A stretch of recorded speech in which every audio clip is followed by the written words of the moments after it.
Alright guys, so I think we're finally going to go ahead and get these axles in today. I've really been putting this off because I just don't feel like doing it, but I don't feel like my battle with this thing is completely over yet. So what I ended up finding is that this is the right size U-joint. Everything works great, but it came with the 1 1/16 caps. So Ford has two different size U-joint caps, 1 1/16 and 1 1/8. And sure enough, this yoke is a 1 1/8 cap. So you can see a little bit of a gap in there. So I did a little bit more searching and I found a different yoke now that has the 1 1/16 cap. So I think I'm going to try that. But then again, now it's also the strap style. The other one that I was looking at is the strap style, so it might have the original size seal on it. So we'll see where that goes, but I'm just going to put this thing in there and get it over with. The reasons I've been putting this off is I don't have the transmission mount yet, so I still have it up, being held up with a jack right now. So I didn't build the cross member because I didn't get the mount in. And what I think I'm going to need to do is pull the truck over, the front of the truck, so I can get to the other side to get the axle in, because I'm going to do the driver's side axle first, put the diff in, and then do the passenger side axle. So I'm going to take that passenger side spindle off. I actually might have enough room. Maybe we'll just wing it. I think I got enough room. All right, JDs and gentlemen, I'm going to try my best here to do this without knocking the camera over. So you can see this, like white sleeve, that's where the axle is going to go in. And I don't know if you guys remember, if you've been around for a while and watched when I took this out, I had the truck jacked up, but the suspension travel actually didn't allow me to get the axle out. And I didn't have the engine in, so there was no weight. So when I would try to take the suspension travel out of it, it would just jack the truck back up. So I'm hoping that now that I have it fully weighted and the wheel's still on, it'll just slide in. Yeah. There we go. So it's actually in all the way, and it seems like it's locked. I have the manual locking hub, so I'm going to try to unlock that hub and see if I can actually get it to rotate. It was on lock. Yep. See, now it rotates. Rotates free. That's good. I'll lock it again.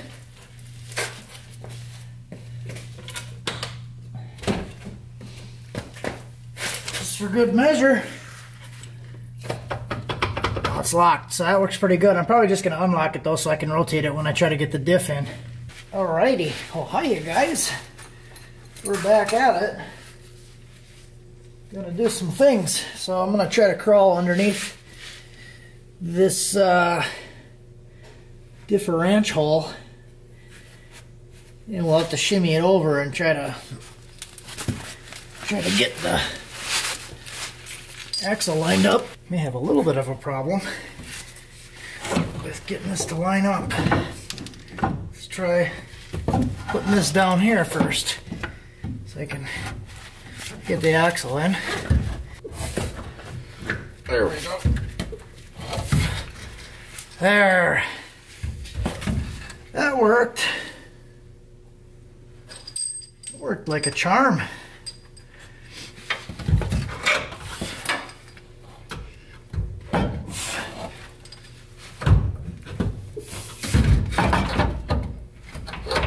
I'm just gonna Hercules this thing up here.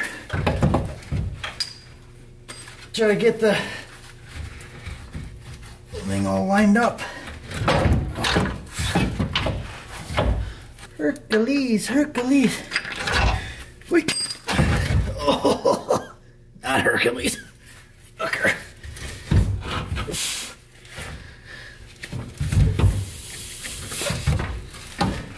It's okay, guys. You're allowed to laugh. I don't mind. A little break. Get some mouth breathing on. Oxygen back to my brain.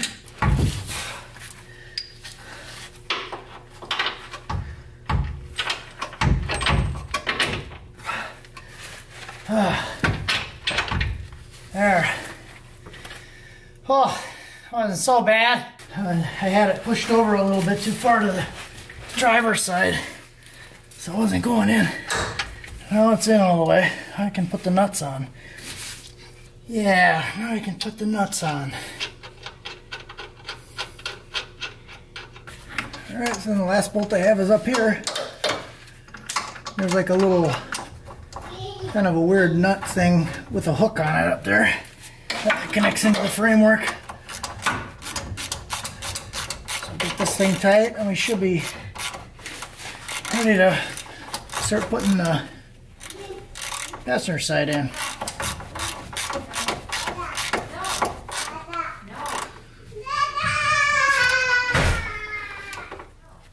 My 1-year-old's always trying to come outside, and he gets mad when he can't come outside.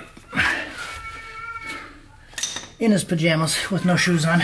Alright guys, so we're going to jump into this little rustopotamus here.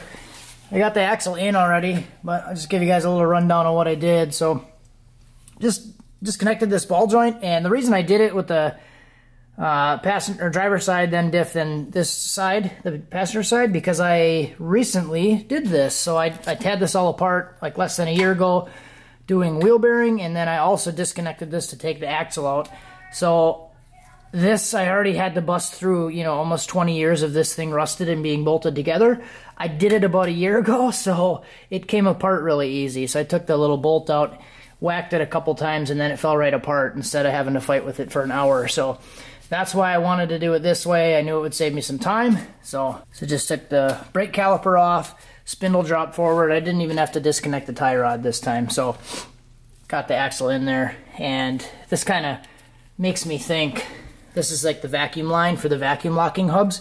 This truck originally had vacuum locking hubs, but the vacuum system is kind of notorious for dry rotting, and then you have vacuum leaks and your four-wheel drive doesn't engage. But I'm pretty sure this is still the plug here for the vacuum switch deal that controls all that. So I might actually buy one of those and try to hook it back up and see if I can get the vacuum locking hubs to work again. All else fails, I do have the manual hubs, but I would really like to be able to control it from inside the truck. So I'm pretty sure the transfer case works the same function in 4 high and 2 high. I did play with it while it was out in the box. What I would like to do is just not have to shift that thing at all, and then just use a switch and then engage the front hubs. So feel free to correct me if I'm wrong on that. If you guys know more about those transfer cases, it's an NP261 HD. So what I think is happening is when you're switching from 2 high to 4 high, you're basically just controlling a switch that engages the front axles. I don't think the transfer case functions any differently in 2 high and 4 high. I believe the front drive shaft is always turning, and front axles in this case would always be turning. All I would need to do then is engage the hubs so the wheel connects to the axle. So that would be ideal in this situation if I could actually do that and get it to work. Just use the factory 4-wheel drive switch, engage the hubs, and be able to drive in 4-wheel drive. Because what I'd like to do is, because it's going to be used for drag racing, I don't want to have to turn, like turning into staging lanes or turning off of the track while it's in 4-wheel drive. So what I'd like to do, perfect world, is stage lined up with the track, possibly even do the burnout in 2-wheel drive, pull forward and then engage the 4-wheel drive, and then be able to launch in 4-wheel drive. As I'm slowing down, before I turn off onto the return road, turn the 4-wheel drive back off in 2-wheel drive, and then I can turn and hopefully not mess anything up. So that would be perfect world, but could be totally off. But you know, we'll mess with it and try to figure it out. It would be really inconvenient to have to get out of the truck every single time and then lock these things by hand. So I'm gonna get this thing back in now, and I'll show you guys in a bit.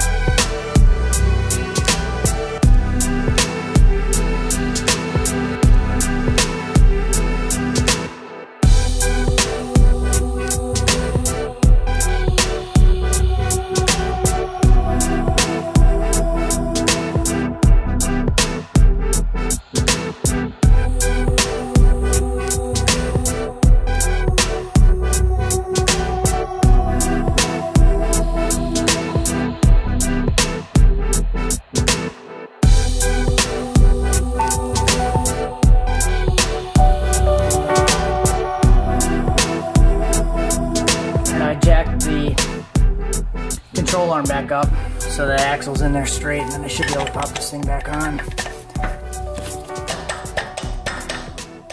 Yeah, it'll go on there now. I just don't want to push it all the way on because it's a little bit of a treat to get it off.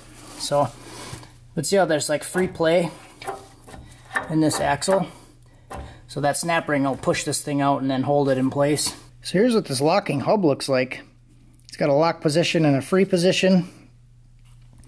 And when I put it in the lock position, it lets this other set of splines engage on the inner spline.